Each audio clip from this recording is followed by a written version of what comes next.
I'm Tia Maria Hope, and I had the absolute pleasure to virtually sit down with the Deputy Vice-Chancellor of the University of Hertfordshire, Matthew Weait, to talk about the project himself and Joe Alberg had put together, A Changed World.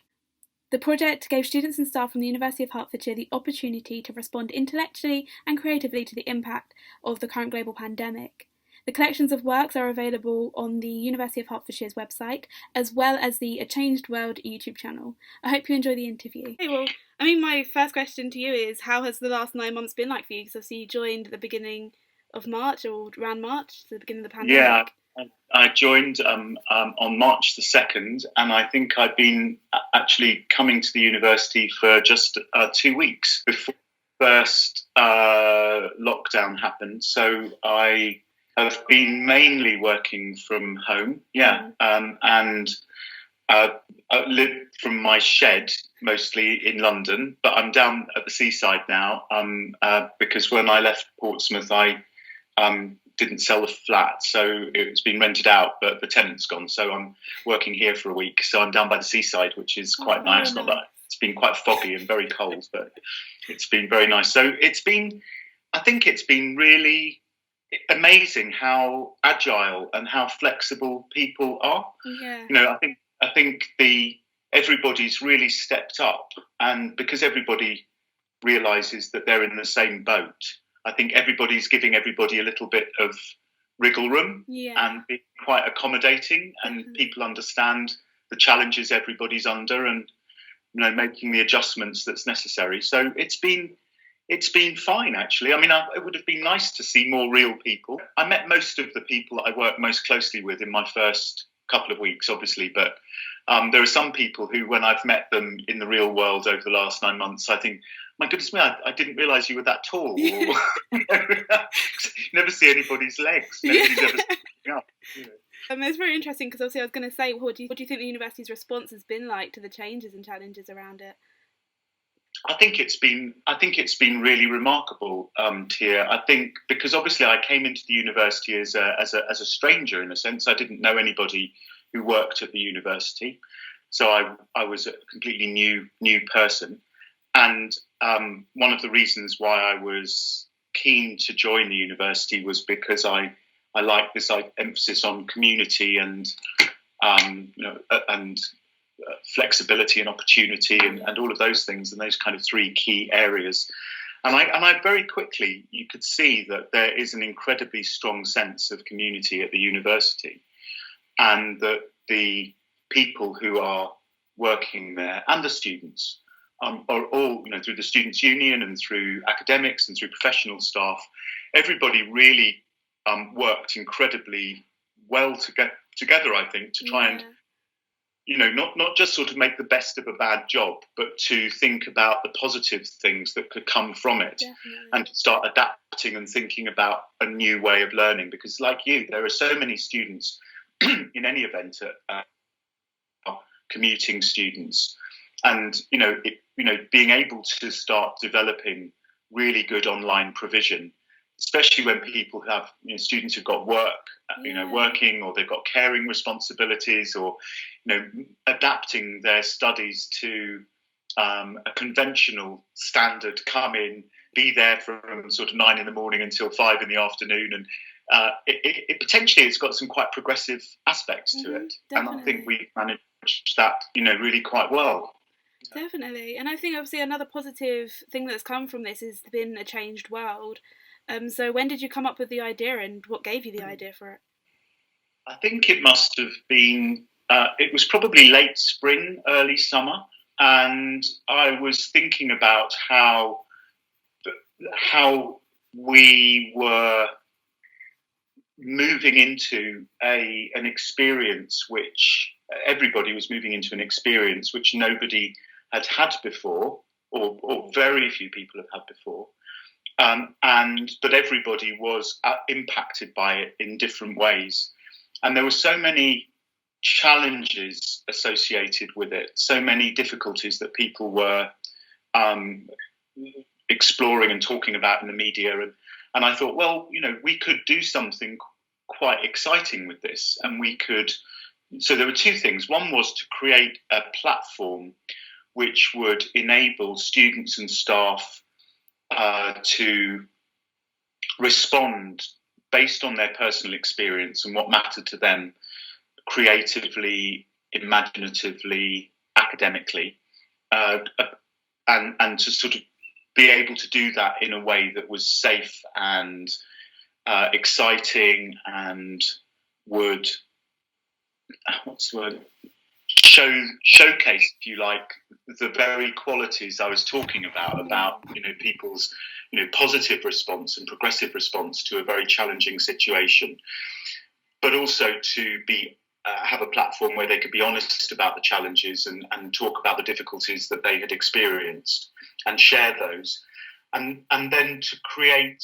from that almost like an archive of the university's experience of this time in a digital format that could then be part of the university's history, so that it wouldn't be forgotten, and that we, in 20 years, 30 years time, when a student is in their third year at the university like you are, there'll be somewhere, a file where somebody like you, when you're, in your, I'm guessing, sort of 40s or 50s or something like that, can look back and say, oh, right, okay, so back then, the university was taking this approach and doing something positive, and I thought it would be a good project. I think it's also a good thing for like history students as well, when you're studying history in classes, and obviously when eventually the 2020 and the pandemic is brought up as a subject that we're learning, it'll be great for the university to have that. And fingers crossed that in 30 years' time they're not going through the same thing. But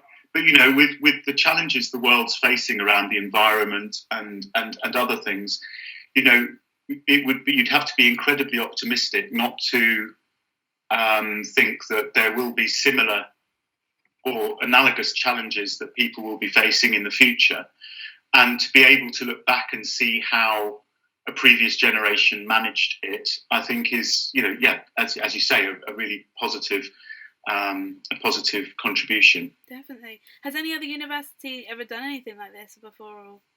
I don't think so. I mean, there have been universities which have put on.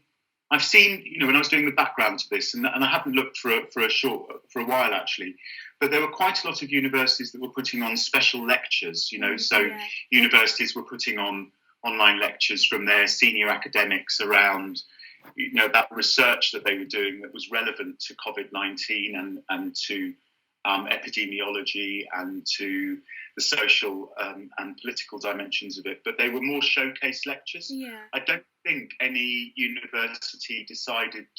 other university put together something that would allow a whole community contribution to happen. It's an incredibly unique idea then.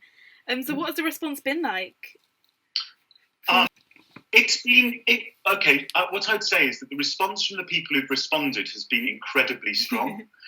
But I think, if I'm honest, we underestimated the challenges and other calls on people's time in a very challenging time, because obviously the work involved in putting materials online for staff, the challenges for students to manage the online learning experience meant that it was quite difficult actually to engage. We've got quite a lot of hits on the website, but not as many students contributing to the materials as I would have liked, if I'm absolutely honest.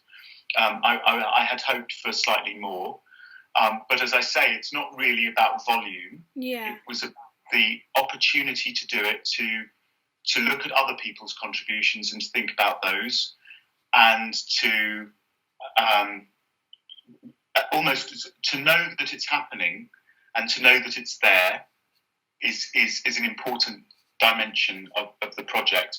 We had a make-along a couple of weeks ago now, which was 4 sessions on sort of tech and photography and drawing and creative writing, and giving students also the opportunity to talk about their experience, and staff, and to capture those things on Padlets and to talk about it. And that was really good. I mean, I think it was about 100 people signed up for that, and probably about 75 or 80 turned up to the event, and that was really good. And so that was in real time, and I had some very good feedback from people who participated in that. So it was a nice event. Well, I mean, I did hear about the make along. It sounded incredible.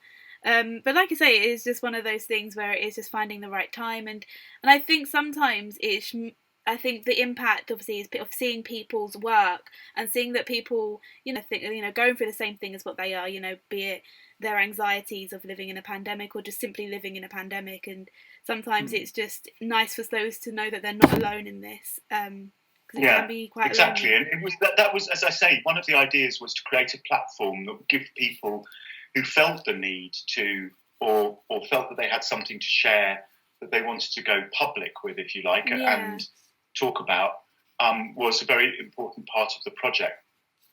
And so, although it would have been good if there had been more active contribution, I don't judge the project by the number. I think the fact that people had the opportunity and some people took up the opportunity is really what I was looking for, and that's happened. Of course, I say I, but of course Joe and I have been working on this, and Joe has been the engine of the organisation and management of it. So don't take credit for that. So what have you enjoyed most about A Changed World, and did you participate yourself? I've done a couple of interviews with Joe, and obviously I took part in. I've facilitated the makeover sessions, and one of something that I wrote a long time ago, because I did a master's degree in creative writing a long time ago, and I write fiction too. And a short story that I was shortlisted for a prize that quite a long time ago. I submitted for the in the summer for another project that was going on, which was the Festival of Ideas project, and that got included in this as well. So I read that aloud, and that can be clicked on and listened to if people want to. Well, I know you're an active member of a writing group. I read up a thing about that, and so how often do you actually allow yourself to reflect on how you're feeling and express that through obviously a creative passion? It's an interesting question. I don't generally write about what's happening now. I think writing for me is more about reflecting on sort of consolidated experience rather than using writing to work through the present. That tends to happen in my mind. So I don't. I've never written. I've tried to write a diary, for example. I've tried to write memoir, and I've found that extremely challenging. If I'm honest, I don't think that I'm that interesting. What I have started to do, actually, because I was thinking about it. I think everybody has their own writing style. Everybody has their own reasons for writing and the pleasures they take from writing creatively. I've found actually that speaking to camera and doing short, sort of 3-4 minute videos of myself talking about experiences is actually a really good way of capturing it. What I sometimes do, either on an audio file or on a video, I think of something from the past or a person that I knew or an event, and then just remember it in free speech, and then that keeping that as a kind of almost like an audio or a video diary, and then eventually perhaps those will come together, and then I'll watch those again and remind myself and convert some of that into something that is text-based. But that's how I've been doing it. But how do you think, because obviously this time is very difficult for people, so would you encourage obviously students and staff to take a moment away from like their studies and work to reflect on how they're doing and encourage them to obviously express themselves through a creative passion? I don't think you can generalise here. I think people are managing this in such a different way. I'm in a very privileged position. I have work, I have supportive friends, I've got good colleagues. I don't have any, touch wood, any sort of immediate health concerns. I haven't been directly affected by COVID-19 in that way. Friends and family who have had the disease, only one of them was badly affected by it. The others got through it with relatively mild symptoms. And so I think asking people I don't think I would ever expect somebody or ever ask somebody to kind of reflect, because sometimes reflection can be painful. Yeah. And again, it's something where people may need to come back to it in the future to think about how it was. People vary, I think, in how they manage it. I mean, personally, I take enormous pleasure in lots and lots of different things. It's not just writing, it's in music, it's in walking, it's in cooking, it's in painting. I love painting, drawing as well. I've got varied interests. I think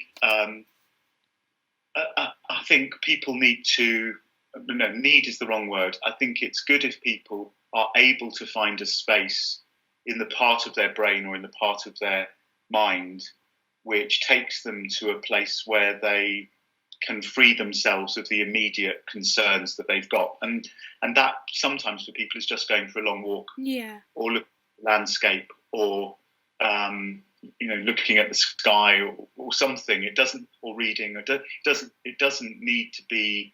I wouldn't expect everybody to be able or feel comfortable about actively capturing their experience, because for some people that may be too painful, as with lots of things in life. I think we have to just encourage people to find the space which gives them some peace. Definitely.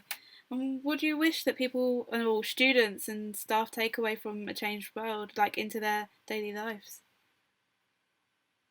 I hope the people who've engaged with it would realise that we have an extraordinary amount of talent at the university, that they learnt something about colleagues and students that they didn't know. It's very easy in an institution, if you're a student on a particular programme in a particular school, and living in a particular place, to find yourself quite channelled.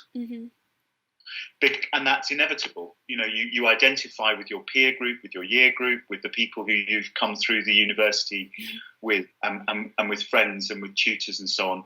So to be exposed to, for somebody, working in your area, to be exposed to somebody in a completely different disciplinary field or a subject area, that's really liberating. I never knew that happened. Oh, goodness me, I didn't know that was happening in the university. Isn't that extraordinary?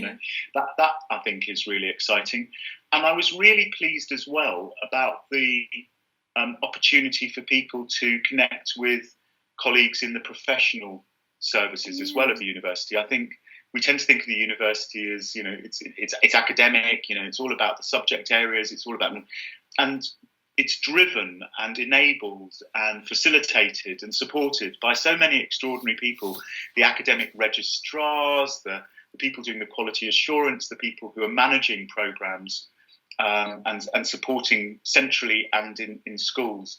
They're such an important part of the life of the university, that to have that exposed so people can understand what those people are doing, I think is a really exciting thing too. Very positive. I mean, it definitely is. I mean, it's very interesting, obviously, seeing so many people, or I've been watching some of the pieces that have been published, and obviously a lot of these people aren't necessarily in, obviously, creative fields within the university or studying creative. So it's been very interesting, obviously, seeing their perspective and obviously through their creative passion. Have you got a favourite contribution? Have I got a favourite? No, that would be terrible to say that. I can't, off the top of my head, so you'll have to go back and check it. There was a really lovely, I really loved there was one video that a student did of a walk in the countryside. Oh, okay. Which I really liked, and I can't remember the name of the student now, but it was basically about just getting outside, being out in the open air. I really loved that. And I can look that up and send you the one I mean. And then there was one piece that I loved, because I love music as well. There was a fantastic piece where somebody, a tutor from creative arts, lecturer from creative arts, had put together a kind of rather mad, crazy sound piece, which I loved. I thought that was really exciting. But everything, and there was a really lovely essay a kind of memoirs experience of living in lockdown, which I thought was very moving.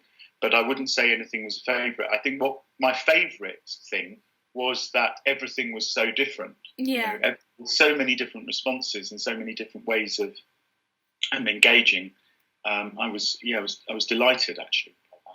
There were so many different. I think one of my favourites was there was a piece, I can't remember who it was by, and it was about just different. They filmed different parts of their house, and there was like normal noise during the lockdown. Obviously, it was summertime, and there was wind chimes outside, and it was just such a very peaceful piece. But it was very moving as well, I think. Yeah. Well, the concept does seem very therapeutic, like a very therapeutic activity for people. And obviously, I know that this idea was based on the response of the impact of the pandemic. But is this something that you'll consider doing again during the next academic year, or something of similar for a different topic?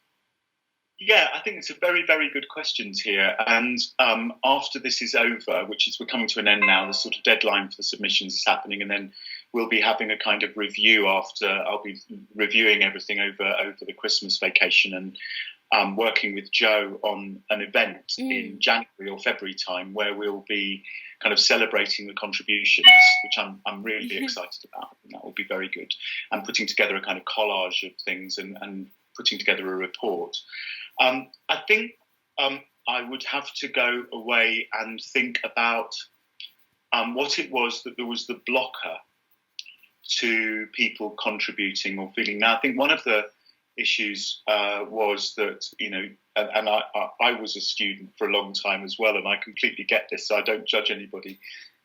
I think the fact that it wasn't assessed means that people thought, I haven't got time to do it. So it wasn't part of a degree programme. You didn't get credit for participation and things like that, which means that if you've got other pressures on your time, it's quite hard to encourage people to do that when they've got limited time. So I think if we were going to do something similar, then I think there would be like developing a module that any student could do for credit, potentially.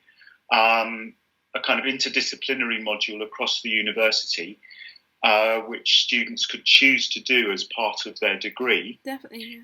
If their programme had space in it, or if it didn't and they wanted to do it and get a mention on their transcript that they'd done it, so it was additional credit, then I think there's the potential for that. And I'm going to have to talk to Mari Watson and Karen Barton and people about how we might take that forward, because I do think there is scope for some form of creative, imaginative, focused work that can be done by students during the course of their studies, almost like a portfolio module as well. I mean, I think there's something interesting about the idea of, it might be that over a 3-year degree, you only do, I don't know, the equivalent of 10 credits a year on it. So you get 30 or credits or something over the period of 3 years, and it's divided up. So that would be a certain amount of time each year that people would sort of put into something like that as a kind of reflective module over the period that they're studying. So I think it's definitely something I would like to see happen. I think the operationalization of that and the implementation of that obviously has challenges, because embedding things in universities takes time and involves, you know, different kinds of processes. I think the other option is potentially to develop the Connect reading program so that it's associated with this as well. So it might be that next year the Connect reading program has associated with it a set of activities that might be creatively and imaginatively responses, which could also work. I mean, I was very pleased we managed to get contributions to go towards the Go Hearts award, because that provided some incentive. But that happened a little bit later in the process, and perhaps if we'd done that right at the beginning, it would have encouraged more people to participate. I think the other thing that would have been good, which was, again, harder to do, I think, possibly this term than otherwise, was it would have been great to have more group contributions from groups of people. So the student societies, it would have been nice to have kind of responses from student societies that were collective. I think it would have been nice to use it or find a way of making it more attractive for people to come together to joint contributions. And I think, again, that would involve a little bit more thought about how we would organise and support that. Well, it's definitely something that you can carry through, couldn't you, into the next time you do something like this.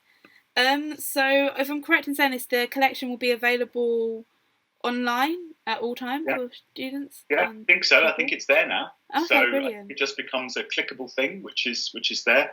And the YouTube channel is running, so that's there. And I mean, I think what I will talk to Joe about, because obviously Joe's done an amazing amount of work on editing and uploading, and it involves some work doing that back-end work. And we'll just have to think about ways in which we might be able to sustain over the course of the year. And maybe in the summer, I mean, fingers crossed, we won't have a pandemic to deal with again, and we won't have another lockdown, and things will return to some kind of changed world, but one which doesn't involve everybody not being able to see their friends or go out for a coffee or a drink or whatever it might be. So I'm hoping that we'll be able to do something with it. And when I reflect on it over Christmas and I go through all of the contributions again and start thinking about what we learned from it, then it will give me a clearer idea of how we capture it. Might be nice to put together almost like a composite movie or film of the extracts from the video contributions, for example. I don't know yet. I haven't thought about that. I think it would be cool to have, I mean, it might cost a bit of money, but to have, obviously with the written stuff, to have it printed or to have something physical. Yeah. Yes, no, I think that's a very good idea. And I think what we might want to do is even then to ask people who contributed the video contributions, is the advantage of that is you can create a digital book with a link to, or embed the video, and just ask the author or the maker of that to just write a paragraph of explanation as well underneath it. And we could potentially create an ebook. Yeah, that would be really cool as well. Yeah, or something like that. Yeah, that'd be a very good project for you or somebody in as a final year project, wouldn't it? That would be great. Definitely. And I think obviously things like this, it gives students a great opportunity to obviously help out and work on. You know, I think especially in my final year we have to do work experience. So it'll be an interesting opportunity for you to be able to work with other students as well in the following year. Yeah, no, that's a really good idea, actually. I'll take that up with Jo, because I mean, what we might be able to do then is get in touch with her and then see whether or not we can get something sorted out on that. It'd be quite good. So, is there an award ceremony or? There will be. I'm kind of thinking about how to do that in a way where I don't like judging things as being better than other things, because I think everything has its own merit. So I think, in a sense, it's going to be a showcase ceremony. Okay, yeah. You know, it's going to be more of a celebration of the contributions and a kind, you know, my mum lived in a village once in the countryside where they had an annual kind of show, like a village show. And they had a pet kind of competition.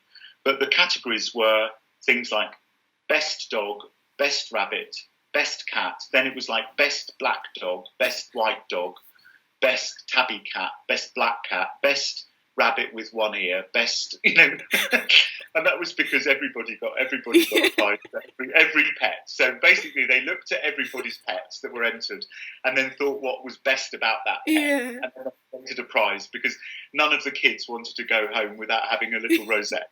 So it was so in a sense I always liked that idea that what you do is you celebrate the diversity of the contributions, and everything that